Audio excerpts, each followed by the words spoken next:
नमः संस्कृताय प्रिय मित्राणि, आप सबका अपना YouTube चैनल में फिर से हार्दिक अभिनंदन एवं स्वागत करता हूं।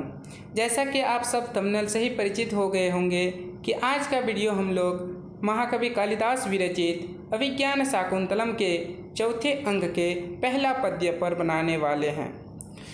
तो यह जो पद्य हैं यह न केवल संस्कृत से संबंधित लोगों के लिए अपितु इस संसार के सभी मानवों के लिए एक बहुत बड़ी संदेश देती है। और यदि इस पद्य को किसी ने अपने जीवन में उतार लिया तो उनका ज़िंदगी सुधर जाएगा, उसका ज़िंदगी एक मानव ज़िंदगी से महामानव की ओर प्रवृत्त होगी। तो आइए जानते हैं इसका कहानी क्या हुआ था और इसमें क्या चर्चा हुई थी जिसके चलते यह हमारे जीवन को भी परिवर्तन कर देने वाली है। तो ये इसकी कथा इस प्रकार है कि महाकवि महर्षि कण्व के चले जाने पर अर्थात वे जब सोमतीर्थ पर जाते हैं तो अतिथियों के सत्कार का जो काम है वो शकुंतला को सौंप दी जाती है।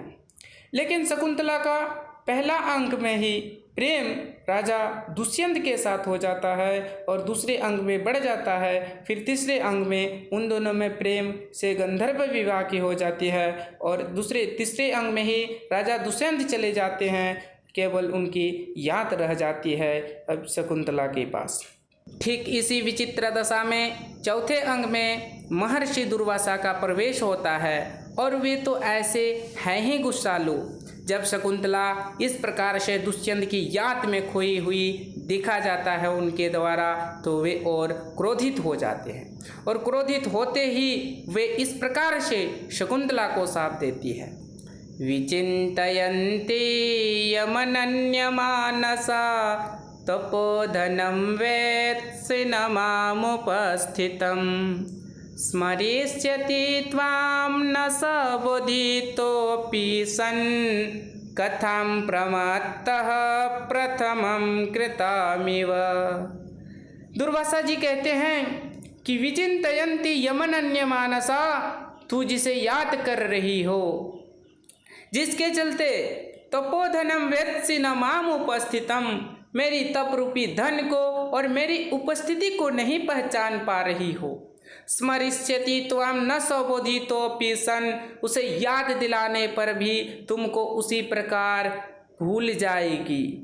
कथाम प्रमत्तः प्रथमं कृतामिव, नशेड़ी लोग जिस प्रकार से नशा पान करने के पूर्व कहे हुए बातों को नशा पान करने के बाद भूल जाते हैं। तो इस प्रकार से शकुंतला को शाप दी जाती हैं और महर्षि दुर्वासा जी तत्काल वहाँ से निकल पड़ते हैं। लेकिन उनकी सखियों की सहायता से इस शाप का जो समापन का समय होता है या निवारण का जो उपाय होते हैं वो उन दोनों के द्वारा पता चल जाता है। तो इस पद्य से वर्तमान पीढ़ियों के युवक युवतियों को बहुत बड़ी संदेश मिलती है कि आप जिसे तू मेरी है सनम हम तेरे हरदम कहते रहते हैं तो यह भूल जाइए। क्योंकि सबसे पहला जो काम है वो चाहे लड़का के लिए हो चाहे लड़की के लिए हो, पहला काम है कि अपना जीवन को सुधारना, जीवन को एक जीवन बनाना। क्योंकि ज़िंदगी एक सफ़र है और उसे केवल मेरी तेरी के चलते बर्बाद नहीं करना। तो इस प्रकार से इस पद्य से हमें यही शिक्षा लेनी चाहिए। यदि हमारी सफलता को पाने में कोई प्रेम हमारा साधन के रूप में बनते हैं तब तो अच्छी बात है, मेरी ओर से भी कोई मना नहीं है। मैं प्रेम का विरोधी नहीं हूँ, लेकिन मैं चाहता हूँ कि सबका ज़िंदगी मंगलमय हो, अच्छे ज़िंदगी बने। नमः संस्कृताय। फिर मिलते हैं अगले वीडियो में नए विषय के साथ, तब तक के लिए नमो नमः।